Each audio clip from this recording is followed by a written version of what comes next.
स्वागत है आपका ओवरऑलॉजी चैनल पर। यहाँ हम motivational and self improvement videos provide करते हैं जो आपकी रियलिटी को चेंज करते हैं। चलिए शुरू करते हैं वीडियो को। आज की दुनिया में इंसान आसमान छूने की दौड़ में दिन रात भाग रहा है, लेकिन जितना वह बाहर दौड़ रहा है उतना ही अंदर बिखरता जा रहा है। तनाव, चिंता, थकावट और निराशा, ये शब्द अब जीवन का हिस्सा बन चुके हैं। हर व्यक्ति चाहता है कि उसकी परेशानियाँ ख़त्म हो जाएँ, लेकिन वह यह नहीं समझ पाता कि इन समस्याओं की जड़ें बाहर नहीं, उसके अपने मन के भीतर छिपी हुई है। क्या आपने कभी सोचा है क्यों हम हर छोटी बात पर चिंता करने लगते हैं? क्यों भविष्य की कल्पनाएं हमें वर्तमान से दूर कर देती हैं? क्यों नींद तो आती लेकिन सुकून नहीं? इस कहानी का नायक अर्जुन इन्हीं सवालों में उलझा एक युवा है जो बाहर से सफल लेकिन अंदर से टूट चुका है। एक रात जब वह तनाव की सबसे गहरी खाई में गिरने को होता है, तब एक रहस्यमय दरवाज़ा उसके सामने प्रकट होता है जो उसे ले जाता है उसके अपने दिमाग के भीतर। वह उससे मिलता है, उसका डर, उसकी यादें, उसकी असुरक्षाएँ, और वहाँ उसे मिलता है एक मौन उपस्थिति, भगवान गौतम बुद्ध की आत्मज्योति। ये कोई सामान्य यात्रा नहीं बल्कि आत्मा की खोज है। ये कहानी सिखाती है कि जीवन में असली बदलाव तब आता है जब हम बाहर को बदलने की जगह अंदर को समझने की कोशिश करते हैं। गौतम बुद्ध की शिक्षाओं के प्रकाश में अर्जुन की ये यात्रा हमें भी ये सिखाएगी कि शांति से कैसे हमें मंजिल मिलेगी, बल्कि भीतर की जगह हमें बाहर नहीं देखना चाहिए। तो आइए इस कहानी में प्रवेश करें जहाँ शब्द नहीं सच्चाई बोलती है, जहाँ आवाज़ें नहीं मौन चंगा करता, जहाँ तनाव मिटता है ज्ञान और जागरूकता की अग्नि में। अर्जुन की ज़िंदगी बाहर से बहुत सुंदर लगती थी। अच्छी नौकरी, अच्छी कंपनी, स्मार्ट दिखना, सोशल मीडिया पर मुस्कुराना, बिखरते चेहरे, लेकिन अंदर का सच कुछ और था। हर रात जब वह बिस्तर पर जाता तो उसकी आंखें तो बंद होती पर मन जागता रहता, एक अजीब डर, एक बेसब्री, एक असमाप्त चिंता के साथ। उसे समझ नहीं आता कि किस बात का डर है, पर वह डर जैसे उसकी नसों में बहता था। वह भविष्य की हर संभावना को सबसे बुरे अंजाम के साथ सोचता। अगर मेरी नौकरी चली गई तो, अगर मैं असफल हो गया तो, अगर मैं किसी को खुश नहीं कर पाया तो। ये सोचते सोचते उस रात भी उसकी नींद टूटी। लेकिन उस रात कुछ अलग था। दीवार पर एक रहस्यमय नीली चमकती हुई रोशनी उभर आई।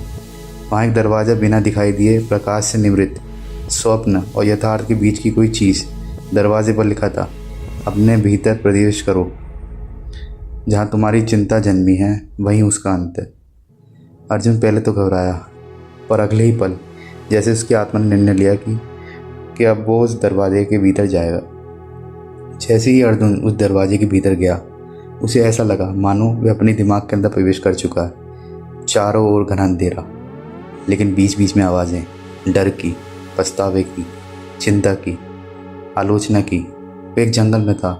हर पेड़ उसकी एक सोच थी और हर सोच एक उलझी हुई शाखा। वह एक पेड़ के पास गया जिस पर लिखा था, मुझे सबके जैसा बनना है।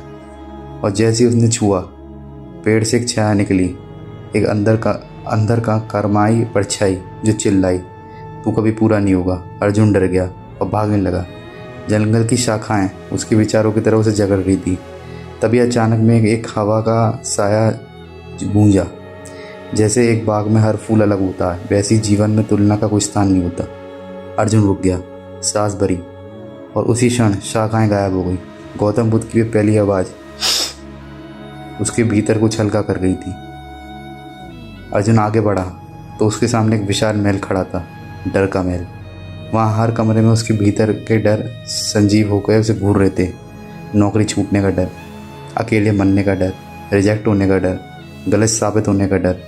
डर का चेहरा अलग था, पर आंखें वही थी जो हर रात उसकी नींद चुरा लेती थी। जैसे ही वह आगे बढ़ा, दीवार पर लिखा था, डर भविष्य की गंध है जो वर्तमान को सड़ा देती है। एक कमरा ऐसा भी था जिसमें उसका बचपन बंद था। वो डर जब उसके पापा ने डांटा था, वो शर्म जब वह क्लास में हंसी का पात्र बना था। अर्जुन की आंखों में आंसू बहने लगे। तभी एक शांत सी रोशनी प्रकट हुई और उसमें गौतम बुद्ध का स्वर उभरा, भविष्य के भ्रम और अतीत के बोझ को छोड़ दो, तुम जो हो बस इसी क्षण में हो। बस उस क्षण अर्जुन ने महसूस किया, डर कोई राक्षस नहीं बल्कि उसी की बनाई हुई परछाई है। और जैसे ही उसने स्वीकार कर लिया, महल धीरे धीरे ढहने लगा। अब अर्जुन एक नदी के किनारे था और उस नदी में बह रहा था अपनी यादों के साथ। बचपन की हंसी, माँ की ममता, कॉलेज की असफलताएं, दोस्त की बेवफाई, एक्स की कटु बातें, सब कुछ उस नदी में बह रहा था। वह उसे पार करना चाहता था, पर जैसे ही वह नदी में पैर डालता कोई ना कोई स्मृति उसका पैर पकड़ लेती, उसे पीछे खींचती। वे चिल्लाता, मैं आगे बढ़ना चाहता हूँ, लेकिन नदी कहती, जब तक तू माफ़ नहीं करेगा अपने को तब तक तुझे कैसे छोड़ेंगे। वे वहीं नहीं बैठा गया और मन ही मन एक एक कर सबको माफ़ कर दिया, माँ को, पिता को, खुद को। और तभी पानी शांत हो गया। बुद्ध की भी वही आवाज़ फिर गूंजी, मुक्ति क्षमा में है, स्मृति को बहने दो, पकड़ना ही पीड़ा है। अर्जुन नदी पार कर चुका था, कुछ खोकर नहीं बल्कि हल्का होकर। अब अर्जुन एक अजीब जगह पर था, एक अदालत, जहाँ उसका भविष्य उस पर मुकदमा कर रहा था। कटघरे में खड़ा अर्जुन और सामने बैठे जज, गवाह और वकील, सब उसके अपने ही डर और असुरक्षाएं थी। वे कह रहे थे ये कभी कुछ नहीं कर पाएगा, इसे प्रमोशन नहीं मिलेगा, यह अकेला मर जाएगा। और जब वह जवाब देने खड़ा हुआ उसकी आवाज़ काँप रही थी। तभी बुद्ध की शांत आकृति न्याय मूर्ति बनकर प्रकट हुई और बोली, कोई भविष्य नहीं है, केवल ये क्षण है और यही क्षण तुम्हारी शक्ति है। वह अदालत धुएं में बदल गया। अर्जुन को पहली बार एहसास हुआ उसे भविष्य को साबित करने की जरूरत नहीं, उसे वर्तमान में जीने की हिम्मत चाहिए। अब वह एक दर्पण के हॉल में पहुंचा। हर दर्पण में उसका चेहरा था, लेकिन हर चेहरा अलग। कहीं वह कमज़ोर दिख रहा था, कहीं घमंडी, कहीं टूटा हुआ, कहीं नकली मुस्कान, वही चौका, ये सब मैं हूँ। तभी कोने में एक दर्पण था जिसमें कोई नहीं था, बस खालीपन। वे अंदर गया। अम्मा उसके हाथ में बैठी थी, शांत, स्थिर और मौन। उसने कहा, मैं तेरा असली स्वरूप हूँ, विचारों से परे, छवियों से परे। अर्जुन फूट फूट कर रो पड़ा। उसे पहली बार अपने से मिलना हुआ था। बुद्ध की आत्मा उसके पीछे खड़ी थी। तुम अपने विचार नहीं हो, तुम अपने भाव नहीं हो, तुम वही हो जो सबको देखते हो, शांत और जागरूक। अर्जुन के भीतर अब हलचलों की आंधी चलने लगी, जैसे उसके दिमाग ने हर विचार एक साथ फेंकना शुरू कर दिया हो, जो उसने सालों से जमा किए थे। मुझे सफल होना है, मुझे सबको खुश करना है, मैं अच्छा बेटा नहीं हूँ, मुझे डर लगता है। यह आंधी उसे घसीट रही थी। वो चिल्लाया, मैं रुकना चाहता हूँ। तभी अचानक एक वृक्ष के नीचे बैठी एक शांत आकृति ने आंखें खुली। वो बुद्ध थे। उन्होंने मुस्कुराते हुए कहा, विचार बादल है, तुम आकाश हो, बादलों को देखो पर उनसे बंधो मत। अर्जुन वहीं बैठ गया, आंधी के पीछे, आंखें बंद कर गए। और पहली बार उसने महसूस किया चुप्पी भी सुनाई देती है। अब अर्जुन एक झील के किनारे था। झील का पानी बिल्कुल शांत। जब उसने झील में झांका तो उसने अपना खुद का चेहरा देखा, बिना डर, बिना निकाब, बिना चिंता। वो बैठ गया। पहली बार ध्यान लगाया, न भविष्य की चिंता, न अतीत का पछतावा। फिर सांस और वो क्षण। बुद्ध वही थे, मौन।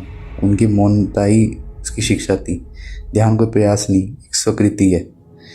जब तुम होना बंद कर देते हो तब तुम स्वयं होते हो। अर्जुन को जैसे पहली बार शांति का स्वाद मिला। अब सब शांत था, कोई डर, कोई रास्ता, बस एक लौ जल रही थी भीतर, धीमी पर स्वर। अर्जुन जान गया था कि ये लौ कभी बुझी नहीं थी, बस वह उसे देख नहीं पाया था।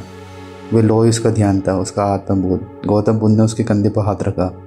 अब तू लौटने को तैयार है, बाहर की दुनिया नहीं बदली है पर अब तू बदल गया। अर्जुन मुस्कुराया, सच्ची मुस्कान, वर्षों बाद। उसका मन अब उसका दास नहीं, उसका साथी था।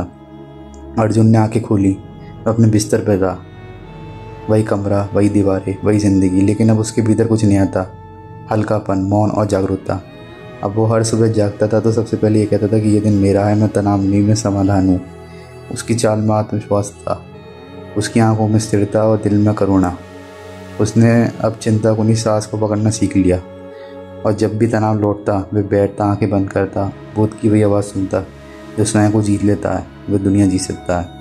अगर आपको वीडियो अच्छी लगी हो तो चैनल को सब्सक्राइब करें। धन्यवाद।